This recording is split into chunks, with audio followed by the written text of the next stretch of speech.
Gloria a Dios. ¿Cuántos han buscado al Señor?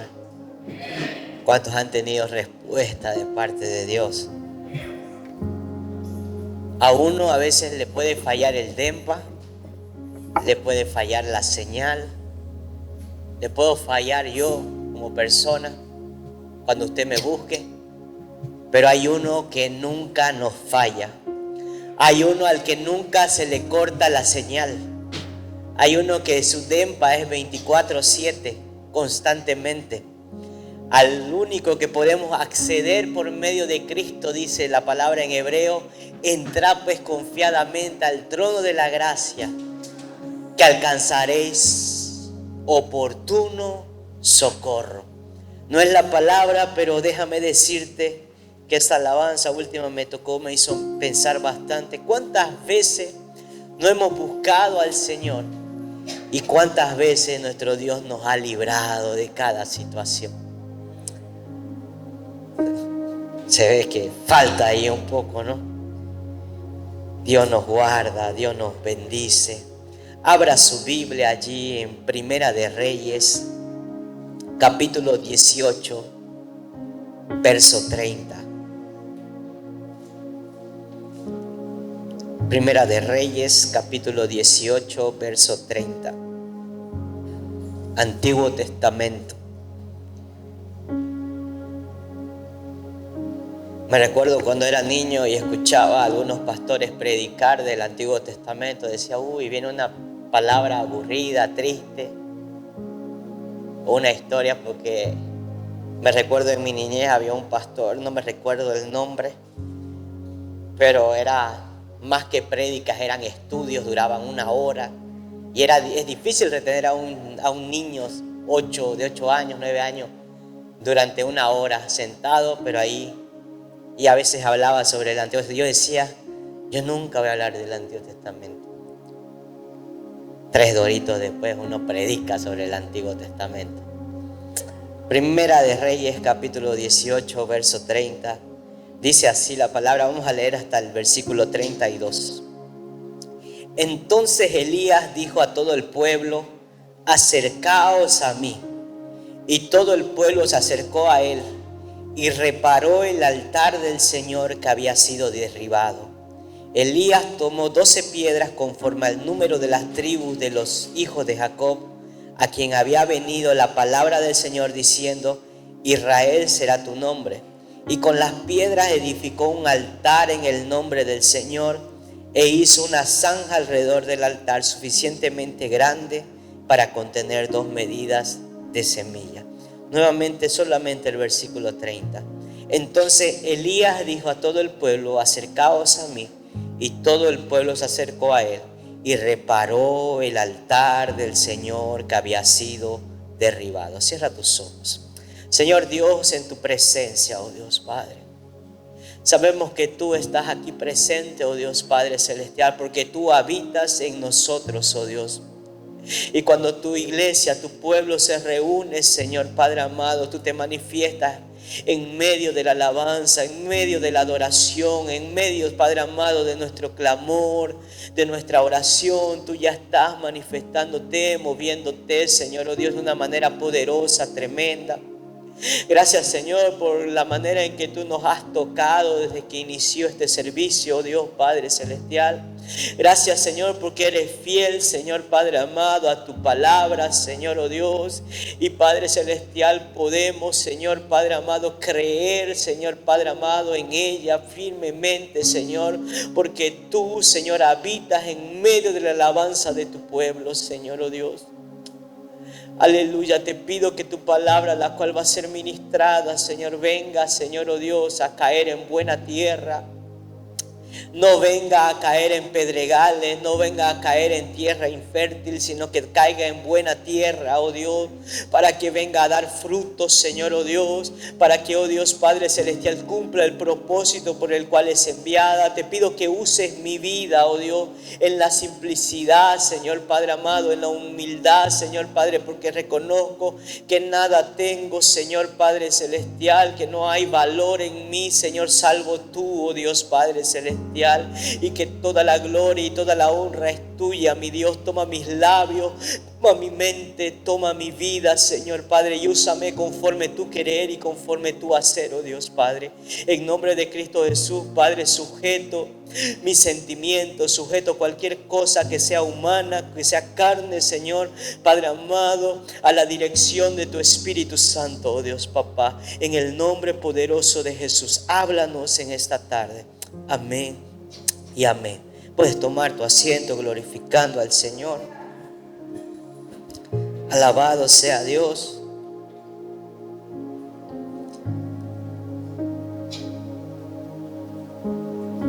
Si de momentos se me va la voz, pido perdón porque estoy sanando. Ya toda la semana estuve mal con una gripe, y inclusive ayer en la reunión ahí con los hombres, de a rato se me iba la voz, no conseguía hablar. Hoy por lo menos está fluyendo, pero hay momentos en que se seca o algo que se me va, pero Dios me va a dar la gracia para poder ministrar su palabra. Hemos leído aquí, hermanos, que Elías se encontraba en una situación. El altar de Dios dice que estaba destruido, el altar de Dios estaba abandonado, y la historia se centra en el pueblo de Israel, más específicamente en el reino del norte. Como saben, después de la muerte de Salomón, el reino de Israel fue dividido. Las 10 tribus se fueron al norte y 2 tribus quedaron, la tribu de Judá y la tribu de Benjamín, quedaron en el sur, que más tarde sería conocido como Judá y Israel. Cuando habla de Judá, habla de la tribu que quedó, de ahí vienen los judíos. Y esta tribu del norte, cuando habla del norte de Israel, cuando habla de Israel, habla del norte, habla de las 10 tribus que se fueron. Entonces la historia se centra en este lado del mapa, en las 10 tribus que más tarde sería conocido como los samaritanos, los rebeldes, los que se mezclaron, los que se contaminaron, aquellos que fueron en pos de dioses ajenos. No que Judá no hubiese hecho lo mismo, pero siempre era más sensible al arrepentimiento. Entonces vemos acá, la historia se va a centrar en el reino del norte, en el reinado de Acab. Fue un personaje terrible. Si usted busca entre todos los reyes, dice que todos los reyes que fueron antes de él quedaron bebecitos comparado a Acab. Dice que fue terrible, hizo todo lo malo delante de Dios, incitó al pueblo a adorar a dioses ajenos, más específicamente a Baal, edificó altares a Baal, dejó el altar de Dios de lado, y con la influencia del rey, como él tenía una influencia, y más que todo se casó con la famosa Jezabel. Hacían el dúo dinámico, pero para destrucción, no para bendición. Cuán importante es la persona que tenemos a nuestro lado. Hoy el tema es restaurando el altar de Dios en la familia. Entonces comenzamos a hablar cuán importante. Si vemos la historia, vemos al rey Acab. Hizo lo malo porque ya había una influencia de parte del padre. Su padre Omri también hizo todo lo malo delante de Dios. Entonces, cuán importante es la influencia también que damos a nuestros hijos. Lo que estamos pasando, lo que estamos enseñando. Entonces, vamos a ir por parte. El rey Acab tenía una influencia. Se casó con esta persona también que era contraria a Dios, a los principios de Dios, a los mandamientos de Dios. ¿Qué hizo? Comenzó una cacería de brujas, comenzó a cazar a los profetas, comenzó a cazar a aquellos que proclamaban la verdad, proclamaban la palabra de Dios.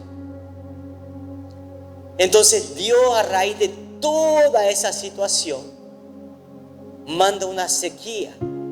El profeta Elías en el capítulo 17 se levanta y declara unas palabras al rey Acab y le dice: a partir de ahora no lloverá sobre la tierra, ni tampoco caerá rocío, sino por mi palabra.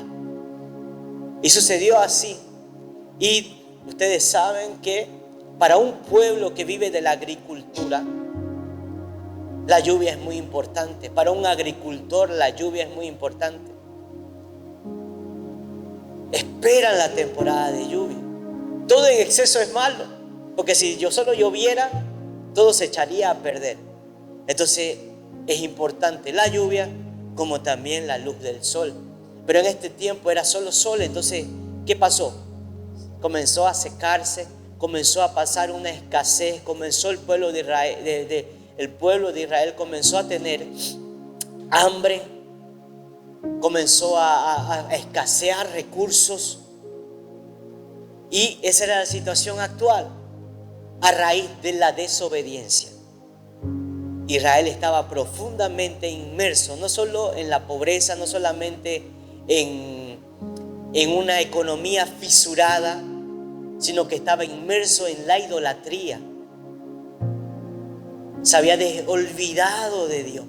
Cuando vemos que Dios levanta profetas en el Antiguo Testamento, generalmente tenemos un mal concepto del profeta o de la profecía. Pensamos que es para condenación explícitamente, pero generalmente cuando la profecía, Dios levantaba un profeta, era para corrección, para corregir, para decir: hey, estás por un mal camino, si sigues así, hay un final de muerte. A esto va a pasar, pero aún hay tiempo, aún puedes corregir. O determinadamente era la sentencia. Pero estaba en la persona, en la posición que optaba. Pero el pueblo siempre era duro.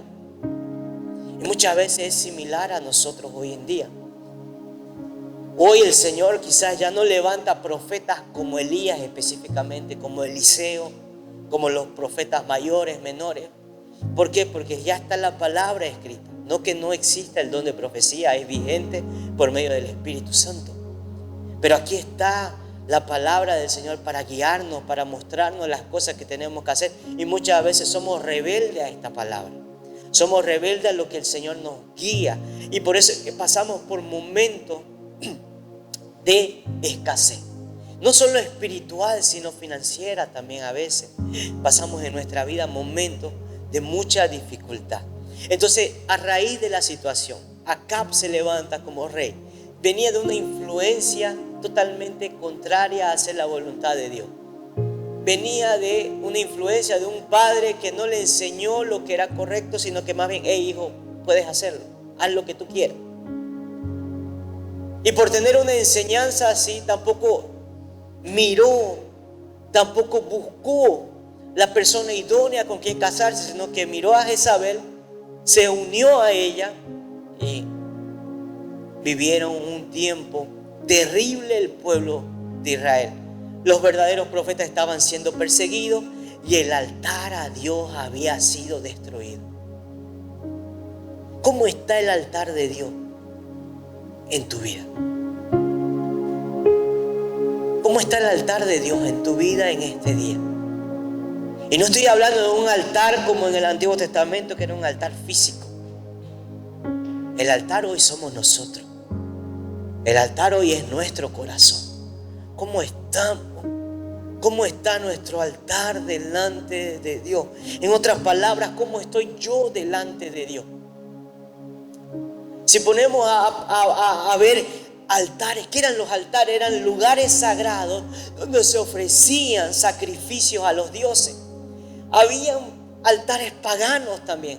Habían altares consagrados a dioses ajenos, como el caso de Baal, donde ofrecían sacrificios, inclusive ofrecían sacrificio humano, vida humana, se cortaban, se fajaban, se zanjaban ahí y sangraban y morían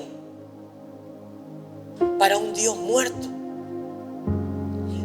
En Israel Dios había ordenado construir altar de piedra sin labrar. ¿Qué era una piedra sin labrar? Era una piedra que no había tenido manufactura humana, que no había sido tallada por el hombre. Era una piedra común, rústica, bruta, vamos a decir, una piedra bruta. Y eso era tomado para hacer el altar. No sé si usted se identifica, es como si nosotros fuéramos esa piedra bruta, rústica. Porque hoy somos el altar de Dios. Entonces los altares eran esos lugares de ofrenda, de sacrificio. Hoy usted es el altar y usted también es el sacrificio. Usted carga la presencia y usted se ofrece a Dios. ¿Me sigue? Este altar que habla aquí en Reyes era probablemente un altar ya antiguo, olvidado quizá, dejado de lado.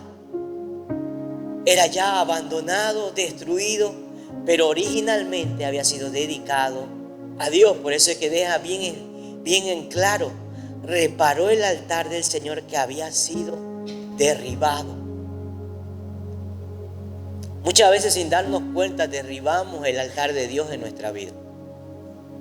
Destruimos. Y cuando hablo del altar, hablo de la comunión con Dios. Dice que estaban en el monte Carmelo. Y es interesante hacer, lo puse aquí como un paréntesis, porque estaba en el monte Carmelo. ¿Qué quiere decir el monte Carmelo? Era jardín de Dios o viñedo de Dios, campo fructífero. No todo, me llamó la atención y hice una analogía. No todo lo que parece andar en bendición quiere decir que la presencia de Dios está ahí.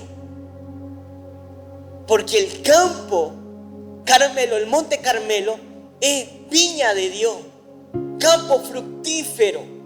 Pero dice que el altar estaba destruido. Entonces es más o menos similar de esas personas que aparentan estar bien, aparentan llevar una vida buena, pero por dentro están huecos, vacíos. Así estaba el altar de Dios. Estaba en un lugar que es llamado viñedo de Dios, lugar, un campo fructífero. Y muchas veces estamos así, estamos en un lugar de fructificación, estamos en un lugar donde la presencia de Dios fluye, pero nosotros estamos vacíos.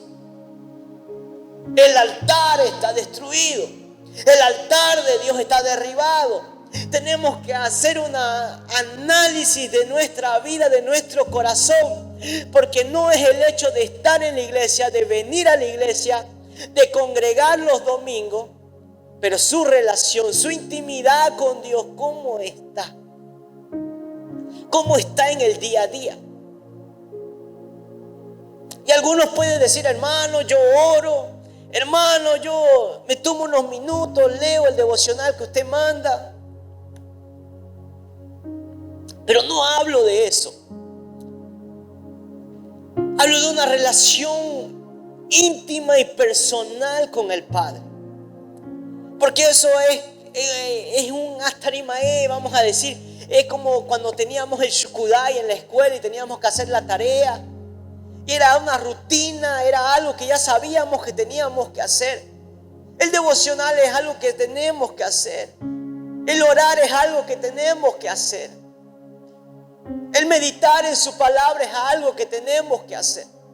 La cuestión es cómo lo estamos haciendo. ¿De qué manera lo estamos haciendo? Seguimos hablando, y algo que Dios sigue tocando y sigue machacando es la cultura religiosa. Estamos bien culturizados de una manera religiosa, y el altar destruido es una cultura religiosa. Porque ellos ofrecían sacrificio, ofrecían ofrenda de manera religiosa. Pero la presencia de Dios ya no estaba en aquel lugar. ¿Sabe algo que tenemos que tener cuidado, hermanos? Es que nosotros sabemos cuando la presencia viene. ¿Es o no es así? Usted sabe cuando la presencia de Dios viene. Se siente, la percibimos, vemos señales, cosas acontecen, pero usted no sabe cuándo se va. Usted no percibe cuando ella se va. Sansón creyó que llevando una vida sin santidad a Dios iba a poder hacer lo que le daba la gana. Tenía el llamado, tenía el don, pero no tenía la santidad. No había el altar de Dios, estaba derribado en su vida. Y cuando menos lo pensó, el Espíritu de Dios ya lo había abandonado.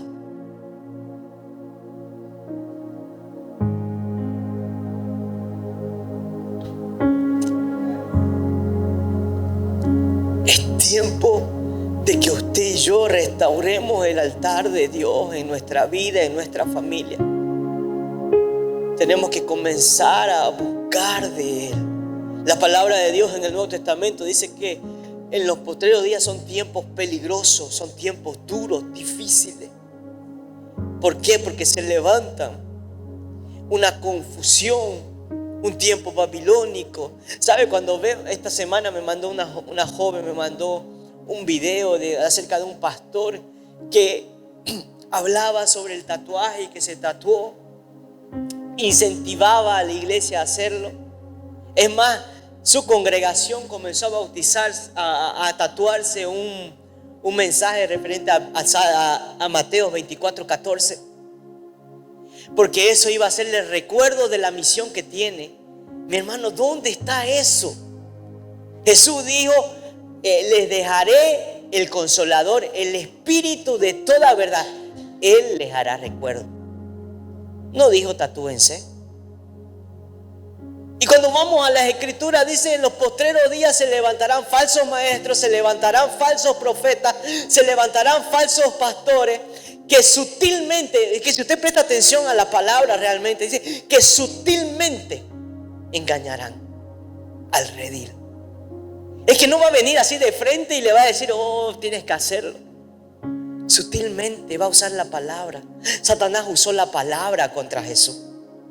Hey, no dice la palabra que Él enviará a los ángeles y cuidarán de ti. Usó la palabra sutilmente. Vivimos tiempos así. Podemos leer, muchos leemos ahí la historia del Antiguo Testamento y decimos: ya no es para estos tiempos, ya no vivimos así. En parte sí. Ya no vivimos en tiempos de reyes, en donde decretaban una palabra y tu vida dependía de lo que el hombre decía. En esa parte los tiempos han cambiado, la política ha cambiado. Tu vida ya no depende de lo que una persona diga. Pero los problemas en el alma siguen igual. Los problemas espirituales siguen igual. El problema del hombre sigue siendo igual. Quizás las autoridades cambiaron, quizás los métodos cambiaron, pero el problema, la raíz del problema continúa siendo igual: el corazón del hombre. Y aquí comienza Elías diciendo a todo el pueblo: acercaos a mí. A todo el pueblo le dijo: acercaos a mí. Elías no solo llama a individuos, sino llama a todo el pueblo. Y cuando hablamos del pueblo, él llamaba a las familias.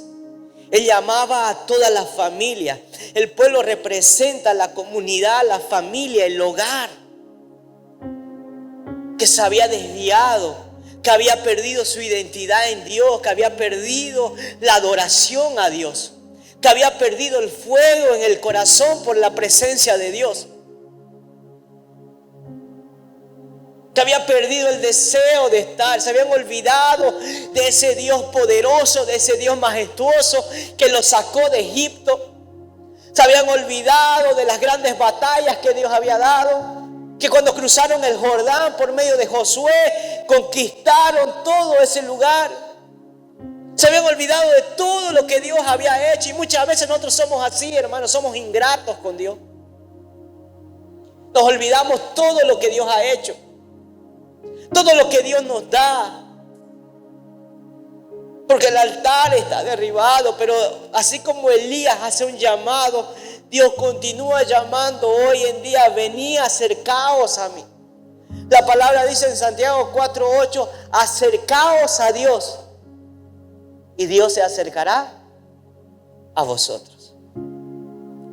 Acercaos a Dios y Dios se acercará a vosotros. El llamado no es solo a congregarse, sino a relacionarse íntimamente con Dios en el hogar. ¿Cómo está su hogar? ¿Cómo está su casa?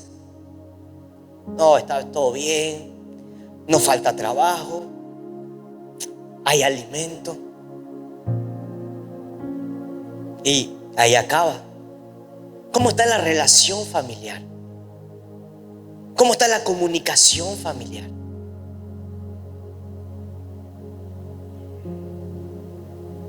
¿Cómo está esa conversación diaria? Si no lo tomamos como venir a la iglesia, como que viniéramos a marcar el cado, pero no hay esa conversación con el Padre, no hay esa conversación en la familia. Entonces, ¿cómo está nuestro altar? ¿Cómo está nuestra familia? El Salmo 128 dice, habla sobre bienaventurado el hombre que teme a Jehová y anda en sus caminos. Ese será, dice, ese su mujer será como la planta, ese será, sus hijos serán como la planta de olivo sentado alrededor de su mesa. Hay una bendición familiar al hombre que teme al Señor y anda en sus caminos. No se puede decir que temo al Señor y no ando en sus caminos. No es algo a media. No es algo que podamos decir, yo temo a Dios, pero no obedezco a Él. Es imposible. Es imposible. Hay un llamado de parte de Dios en esta tarde a nuestra vida a reconstruir el altar, a reconstruir la comunión con Dios. Dios está dispuesto a hacerlo, pero exige un posicionamiento de nuestra parte. De algo que tenemos certeza y seguridad es que Dios siempre hace su parte. La cuestión es que usted tiene que hacer su parte. Aquí no dice, y el Señor mandó ángeles para reconstruir el altar. Acá no dice, vinieron los ángeles y edificaron las piedras para el altar. No, dice que Elías agarró, él con sus manos llamó al pueblo y le dijo, hey, acercaos a mí. Y con sus manos comenzó a edificar el altar, a construir el altar. Hay una parte que nosotros tenemos que hacer, solo que somos primero en desligarnos responsabilidad. ¿Se acuerdan el Edén? Dios, ¿a quién va a cobrarle cuando pecaron? ¿A quién va a cobrar Dios? ¿A quién que cobra? ¿A quién va y llama la atención? ¿A Eva o a Adán? ¿A quién llama la atención el Señor? La tenemos que leer más. Llama a Adán la atención. ¿Sabe por qué llamó la atención a Adán? Porque él es la cabeza, él es la autoridad. A él le había dado. Él no fue y le dijo, Eva. Le dijo, Adán, ¿por qué pecaste? ¿Y qué dijo Adán? La mujer que me diste, Señor. Siempre desligándonos de la responsabilidad. Y eso es lo que nos falta, un posicionamiento. Si queremos reedificar el altar de Dios en nuestra vida, en nuestra familia, exige un posicionamiento. Exige asumir la responsabilidad. Hey, decir, sí, he estado fallando. Tengo que arreglar, tengo que cambiar ciertos hábitos, tengo que cambiar las cosas en mi vida. Fue la iglesia. Hay responsabilidades. Hay responsabilidad. Por eso yo no comparto eso mucho de, ay, que heredó eso, ay, que esto. No, porque le estoy quitando responsabilidad a la persona. Le estoy quitando responsabilidad a su pecado. Cada quien, el alma que pecare, esta morirá. Cada uno es responsable. Cada uno es responsable de su vida. A los hombres, a los maridos son responsables de su vida, de su hogar, son cabeza. Dios los puso allí para gobernar sus casas. Por eso es que Timoteo, cuando habla de los obispos, de los diáconos, habla que sepan gobernar su hogar. sus hijos en sujeción. Eso no quiere decir un autoritarismo total, porque algunos se agarran así. Cuando la Biblia habla, sobre todo en ese tiempo, cuando habla de liderazgo, aquella persona que era líder, que estaba al frente de algo, es porque era el primero a tener que ser ejemplo en todo. Era el primero que tenía que ser ejemplo en gobierno familiar, el que tenía que ser ejemplo en su vida, en su altar con Dios, en su intimidad con Dios. Hoy en día se ha volcado, el líder es el que manda, el líder es el que dice esto. Pero en esos tiempos, cuando estabas en una posición de liderazgo, era para ser ejemplo. Tenías que ser ejemplo. Y nuevamente hay un llamado de Dios. Un llamado a tu corazón a reedificar, a restaurar el altar de Dios en tu vida y en tu familia. Amén. Y dice, primero le dice, acercaos a mí, y todo el pueblo se acercó a él y reparó el altar del Señor que había sido derribado. Otra versión dice, y arregló el altar que estaba arruinado.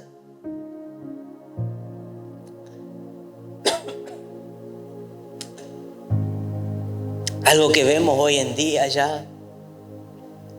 La familia es un proyecto de Dios, la familia es parte del plan de Dios. Pero vemos las familias totalmente disfuncional, familias destruidas por la falta de presencia de Dios en la vida de la persona.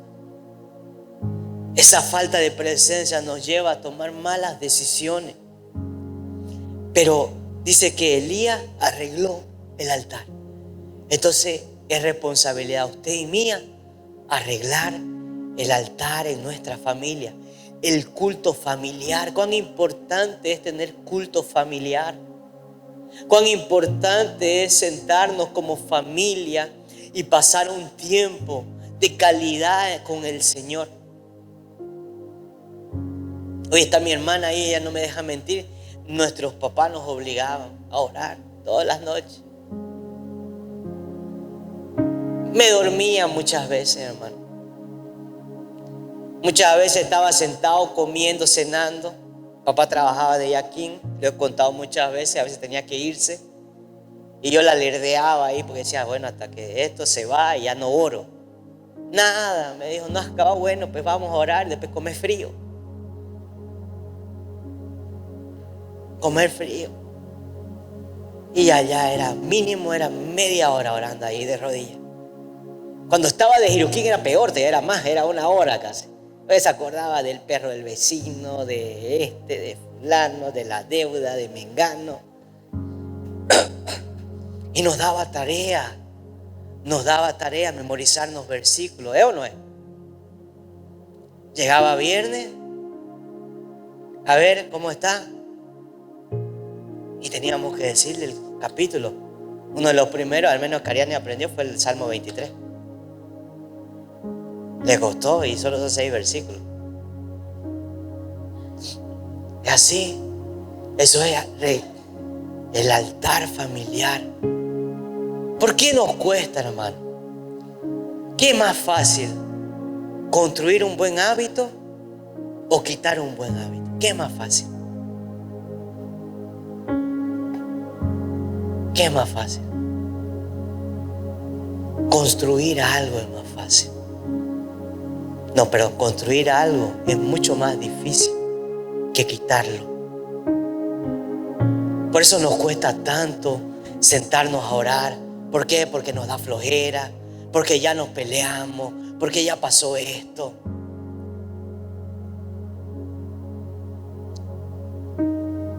Pero tenemos que esforzarnos. Queremos lo mejor para nuestra familia. ¿Por qué nos es fácil agarrar y mirar una serie? ¿Por qué nos es fácil agarrar y mirar una película en familia? Pero nos es tan difícil sentarnos a meditar en un versículo. Nos es tan difícil decir, hey, ¿Qué le entendés vos de esto? ¿Qué aprendés de esto? Y ahí va a surgir, hermano, porque surge diferente entendimiento. Mira, yo siento que Dios me habla de esta manera. No, yo siento que va por ahí. Y eso trae crecimiento. Eso trae entendimiento. La cuestión es que no lo hacemos, no lo practicamos. Y el diablo no quiere que lo practiquemos. Por eso cada vez sale tendencia en Netflix, en películas y facilidades para ver cada vez más cosas.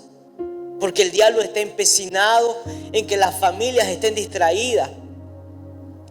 La idolatría moderna, quizá ya no hay los altares vistosos que había en el Antiguo Testamento, que edificaban un altar, una estatua de cera, una estatua al rey. Ahora el altar es la televisión, el altar es el celular, el altar es lo que vemos, la serie.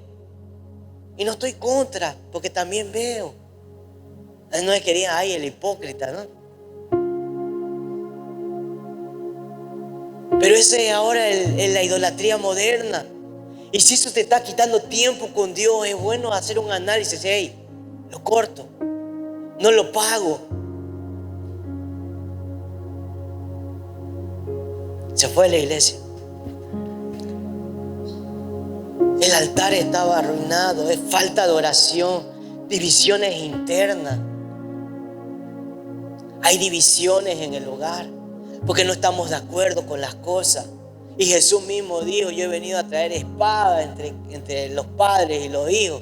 Y algunos se asustan al leer ese versículo y dicen que Jesús vino a que nos matemos. No, es que va a haber en un círculo, en un hogar, cristianos y no cristianos que no van a estar de acuerdo en lo que tú crees, que no van a estar de acuerdo en lo que tú haces, que no van a estar de acuerdo en que vengas a la iglesia.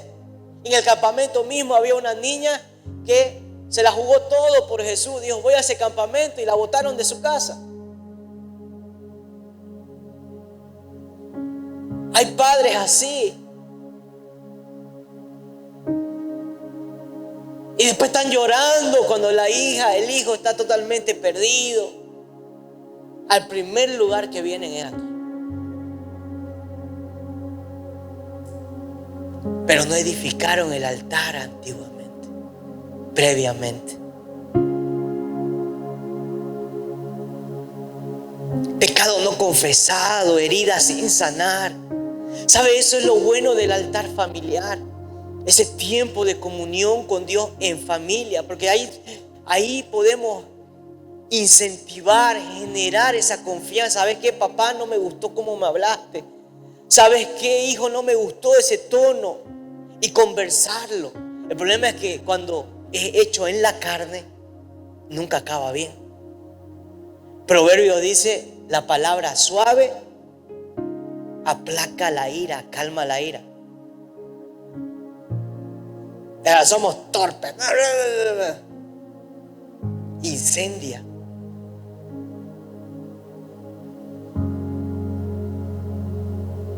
Pero ese lugar, ese momento de altar, ¿sabes? Si las familias lo practicaran,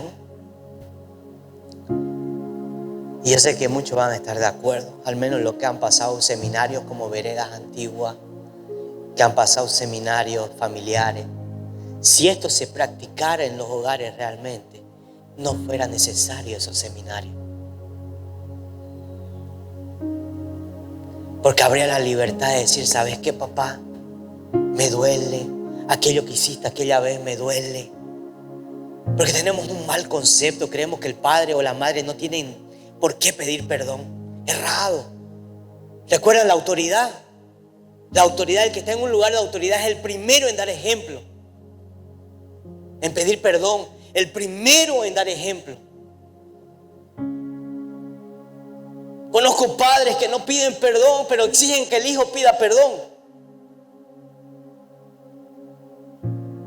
¿Qué ejemplo? Ese es el altar familiar. Eso trae la sanidad en la familia. Sanidad en la familia. Doy gracias al Señor que mis padres me dieron ese ejemplo. Ellos cuando se equivocaban decían, ¿sabes qué? Perdóname. Fue mal. Pero lo primero que hace es cortar el habla. No te hablo. ¿Dónde se ve eso en la palabra que nos diga dejarle de hablar? Confesaos vuestras ofensas unos a otros para que seáis ¿qué? Sanados. Hay que confesar, hay que hablarlo, pero uno tiene que crear ese ambiente, tiene que formar eso, edificar el altar, conversar. Esa libertad de hablar con el padre, con la madre, el hijo poder abrirse y no ser juzgado, no ser apuntado.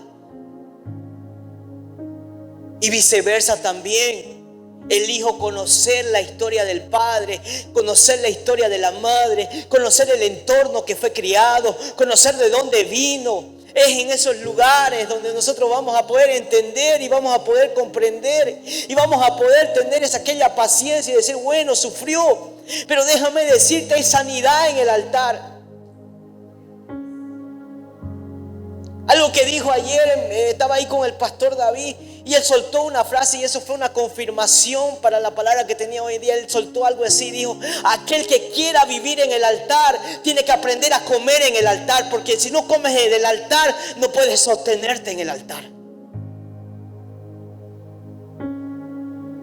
¿Se entendió o no se entendió? Porque para mí fue un punch. Aquel que está en el altar tiene que aprender a comer del altar. Es en ese lugar de intimidad, en el altar familiar, en el altar. Esto tan solamente es madera. Es un púlpito. Es un escenario, una tarima. Respetamos, honramos porque la presencia está pairando en este lugar. Pero en sí es madera. A veces nos preocupamos más en esta madera que en esto de acá.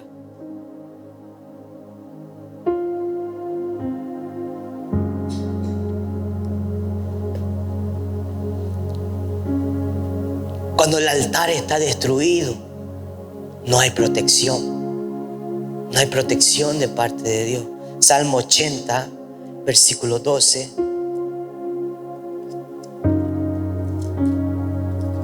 Jesús. Dice, ¿por qué has derribado? Salmo 80, verso 12. ¿Por qué has derribado sus vallados? De modo que la vendimian todos los que pasan de camino. O sea, arrancan, otra versión dice, de modo que arrancan todas las uvas. Versículo 13. Los jabalíes del bosque la destruyen, los animales del campo la devoran. Cuando no hay la protección de parte de Dios, somos devorados, somos alcanzados por las cosas. Y después estamos diciendo, Señor, ¿por qué me pasa esto? Porque no hay protección, no hay altar en mi vida. Estamos expuestos. Este fue un salmo de Asaf. Agarra súplica por la restauración del pueblo, porque cuando no estamos protegidos por Dios, estamos expuestos a cualquier cosa en nuestra vida espiritual.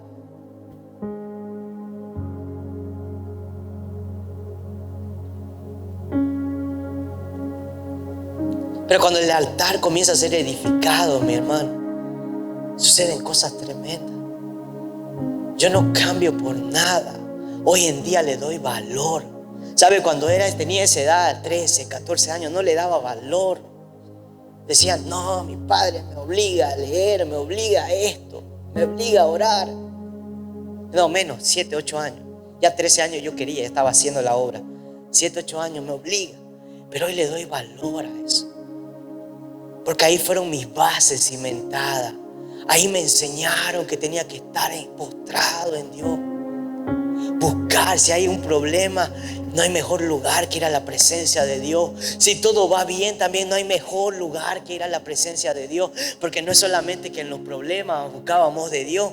No, cuando todo estaba bien, cuando estábamos siendo bendecidos, igual buscábamos a Dios, igual agradecíamos, igual orábamos por el vecino, igual orábamos por las personas.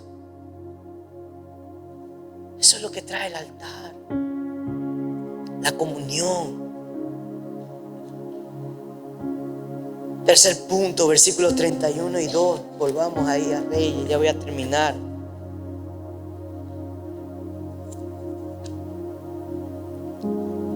Y Elías tomó 12 piedras conforme al número de las tribus de los hijos de Jacob, a quien había venido la palabra del Señor diciendo: Israel será tu nombre. Y con las piedras edificó un altar. Algo simbólico, las 12 piedras representaban las tribus de Israel, representaban la familia, restaurando la familia por completo, el pueblo por completo. Pero hay una intencionalidad. Elías agarra de manera intencional. Reedificar el altar es una posición y una intencionalidad de su parte y de mi parte. Tiene que haber una intención de nuestra parte. Tenemos que querer hacerlo. ¿Usted quiere? Mi Dios.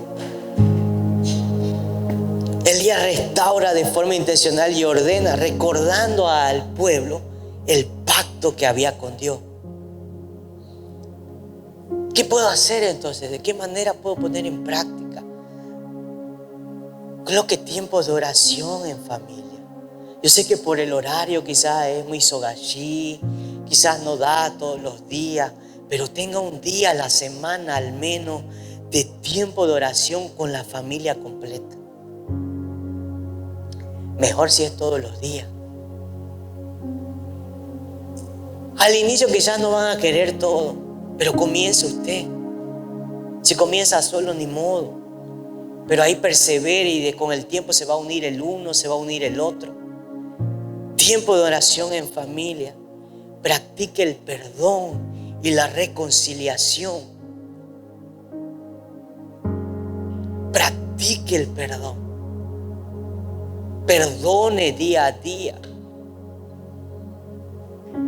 Perdone.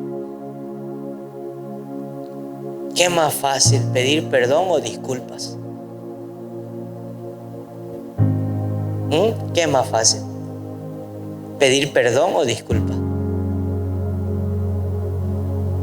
Disculpas es más fácil porque es una palabra que, aunque parece igual, no tiene el mismo efecto. Disculpame, facilito lo decimos. Disculpame. Pero cuando se trata de perdonarme, se nos traba hasta la lengua. Porque el perdón, el perdonarme, es algo poderoso. Jesús mismo vino y nos perdonó. Un ejemplo de perdón en el Antiguo Testamento, José. Si usted no lee y no llora leyendo la historia de José, mi hermano, es porque hay un problema. Porque en el momento que leemos la historia de José, que dice que vio a sus hermanos y caído en lágrimas le dijo: los perdono. ¿Sabe? Cuando leo esa parte, mi corazón se hace un chuño. Porque tenemos que aprender a perdonar. Y no tan solamente a perdonar, sino a pedir perdón. Es tan fácil aprender a perdonar. No, te perdono. Soy tan bueno que te perdono. Pero vos practiquen. Hablo a los papás, practiquen el perdón. He ministrado jóvenes y la mayoría tiene ese problema. Papá, mamá, nunca. Porque creen que no tienen obligación de hacerlo. Tienen la obligación de dañar, de imponer, pero no de pedir perdón. Entonces tenemos una cultura que no sabe perdonar y no sabe pedir perdón.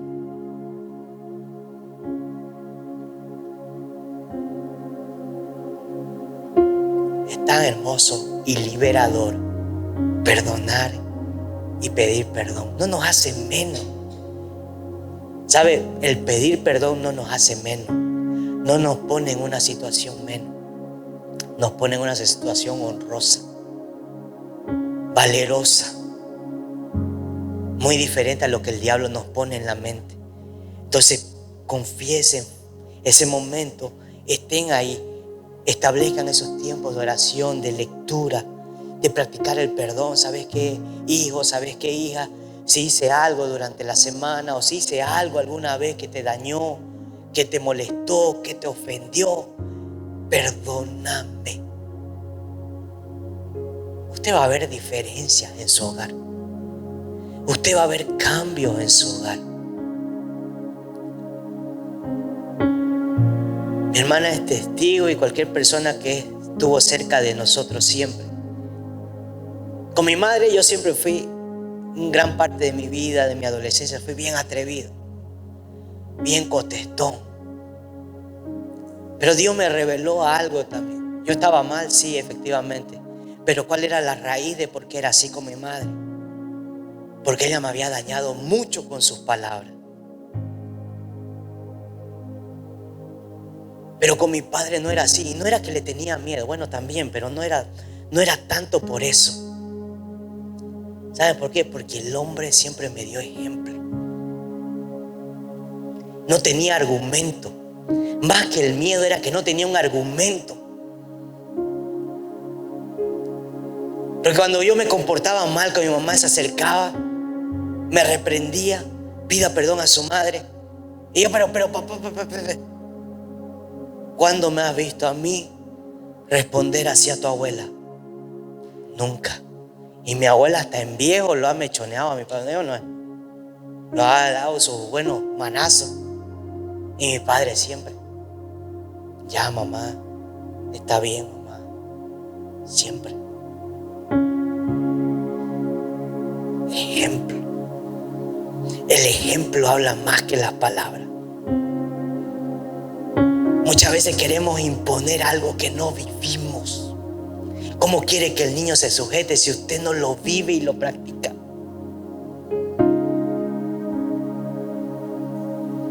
Es como ese ejemplo que dan en veredas antiguas. Al niño quieren obligarle a ponerse pijama. No, que tiene que ponerse la pijama. Pero papá, usted no se pone pijama. Yo soy tu padre. Hasta cierta edad te va a obedecer.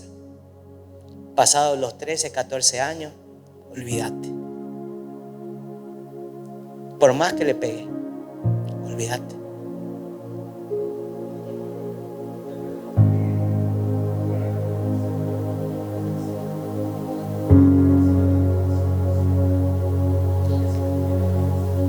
El perdón es una práctica diaria. El perdón es una práctica. No lo hace por la persona, lo hace por uno mismo. Para uno ser libre. Si yo voy y pido perdón y ella no me perdona, el peso espiritual queda en ella, no en mí. Si la persona pide superficialmente perdón, automáticamente ella misma se condena. Ella misma va a seguir cargando ese peso. Ya queda de manera individual.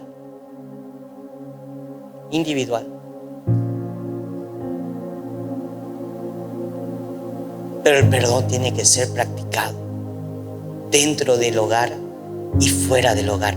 Porque si se practica dentro del hogar, es mucho más fácil fuera del hogar. Es mucho más fácil que el niño, el adolescente pida perdón a un profesor, que pida perdón a un amigo, que pida perdón a un oficial, que pida perdón. Pero si no, ¿quién es este, pues?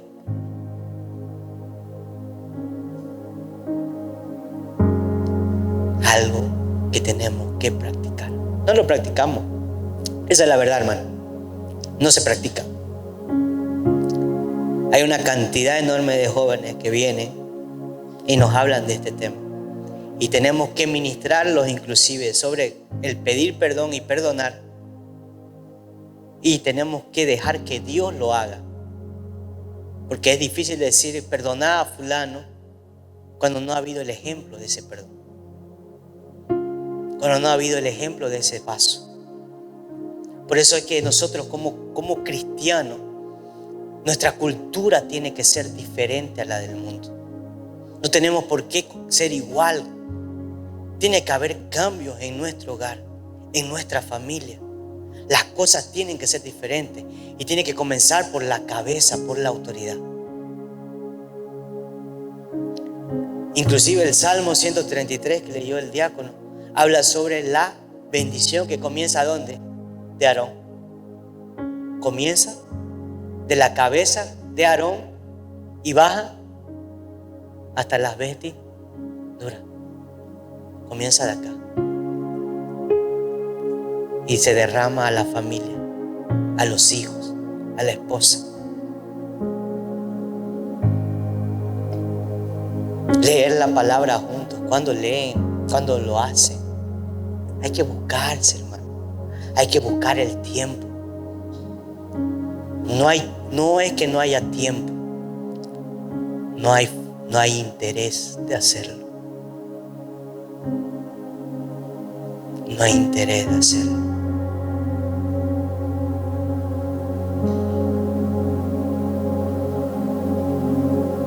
Amén. Póngase de pie. Tengo algunas cosas más, pero ya la hora está avanzada.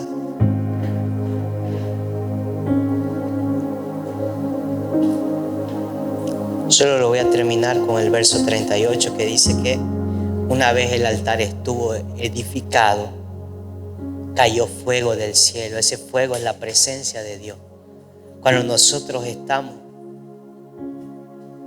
edificados, cuando el altar está edificado, la presencia de Dios baja, el fuego de Dios baja en nuestra vida y en nuestra familia. Eso es lo que tenemos que apuntar como familia, como individuo, como persona. Lo hacíamos en familia, de tiempo, de temporada. Y cuando no había, ya yo después solo iba y lo hacía en mi cuarto. Porque había sido edificado eso en el corazón.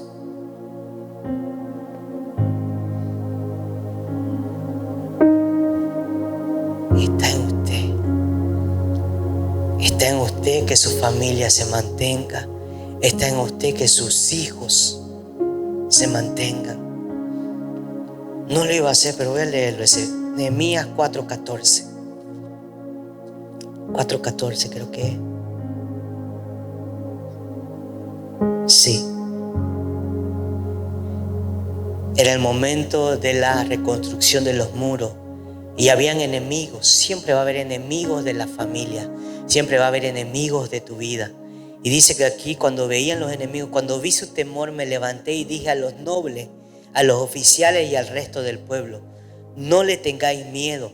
Acordaos del Señor, que es grande y temible, y luchad por vuestros hermanos, vuestros hijos, vuestras hijas, vuestras mujeres y vuestras casas. Termino con esto el mensaje. Usted quiere su familia en bendición, usted quiere su vida, sus hijos. Luche por ellos. Luchad por vuestras hermanas, luchad por vuestros hijos, por vuestras hijas. Está en usted en cambiar la historia de su familia.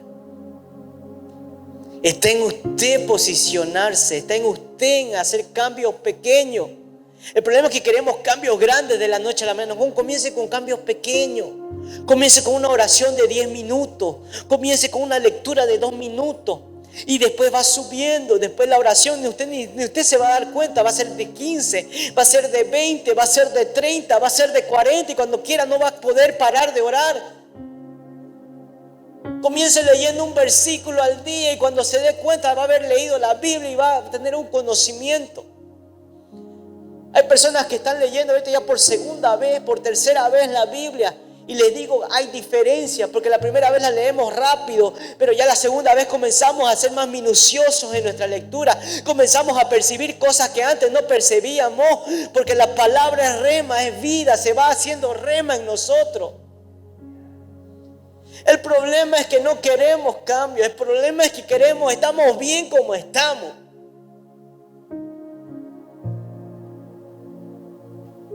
Hasta que el enemigo viene y toca. Porque ese vino para matar, robar y destruir. Ahí recién nos levantamos. ahí recién queremos hacer guerra.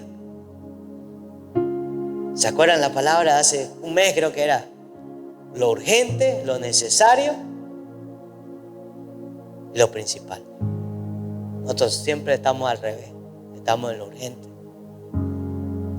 Cierre sus ojos, Señor. Aleluya. Gloria a Dios. Padre, te adoramos, Señor. Te adoramos, Jesús.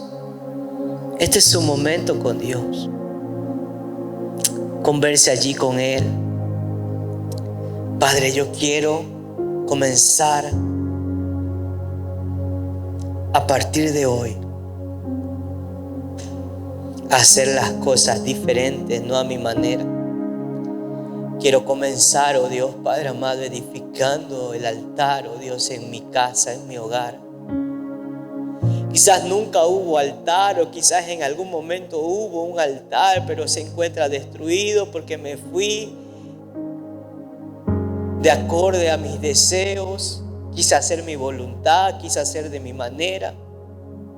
Pero entiendo algo, Señor, oh Dios, que tú dejaste un plan perfecto para la familia.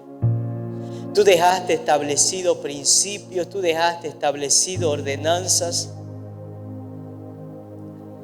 Y quiero a partir de hoy hacer las cosas diferentes a tu manera.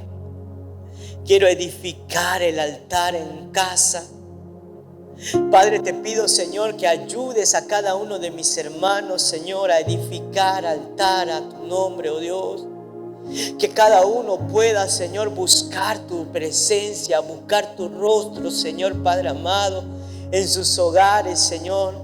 Que comencemos a criar hábitos buenos, Señor, Padre celestial. Que comencemos a buscar tu rostro. Que comencemos, Señor, oh Dios, Padre amado, a sembrar semillas buenas. Que comencemos, Señor, a poner piedra sobre piedra, Señor, oh Dios. Porque una casa se construye de un ladrillo a la vez, Señor Padre celestial.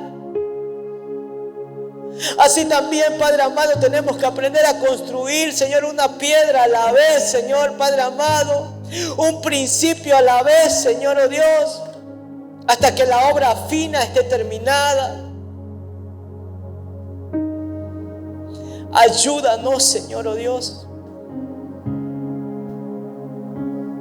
Quita toda dureza en el corazón, oh Dios.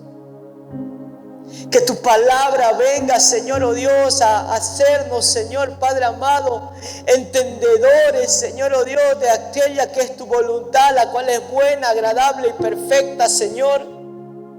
Toma el timón de mi hogar, toma el timón de mi vida, Señor, oh Dios, Padre, en nombre de Jesús. Abre tus labios, iglesia, abre tus labios. Tú tienes que aprender a orar, a clamar, a luchar.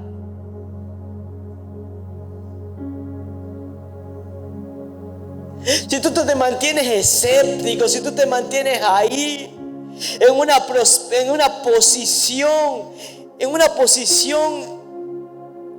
que te da lo mismo, no esperes resultados diferentes.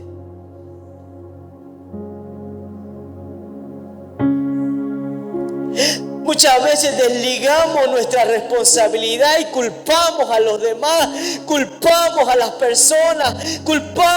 personas de nuestra responsabilidad. Tenemos que aprender a asumir nuestra responsabilidad. Si nuestra vida está así, es por nuestra responsabilidad. Si nuestra familia está así, es porque nosotros hemos estado haciendo las cosas mal. Si nuestra vida está mal, es porque nosotros no hemos hecho lo que el Señor nos ha mandado a hacer. Su palabra dice: ¿de qué se queja el hombre? El hombre se queja de sus propios pecados, de aquello que hace mal. Porque muchas veces tenemos el concepto errado y decimos: Dios me está castigando, Dios me está castigando. No, son nuestras decisiones, son nuestros pecados que nos han llevado a esto. El tiempo del castigo todavía no es hoy. El castigo de Dios viene, pero es en el día final. Aún estamos a tiempo de hacer las cosas diferentes. Aún estamos a tiempo de cambiar nuestra historia, de cambiar la historia de nuestra familia. Es tan solamente posicionarnos como Elías y comenzar a edificar el altar, una piedra a la vez, un principio a la vez, el principio de amor. Si me falta amor, Señor, dame amor para que pueda edificar en amor. Si me falta la piedra del perdón, Señor, enséñame a perdonar. Si me falta la piedra de ser amable, Señor Padre amado, que pueda ser amable con las personas. Señor Padre amado, que cada piedra que sea edificada, Señor, oh Dios, sea para edificación, sea para bendición. Aleluya, imagínate cada piedra. Cada piedra es un principio.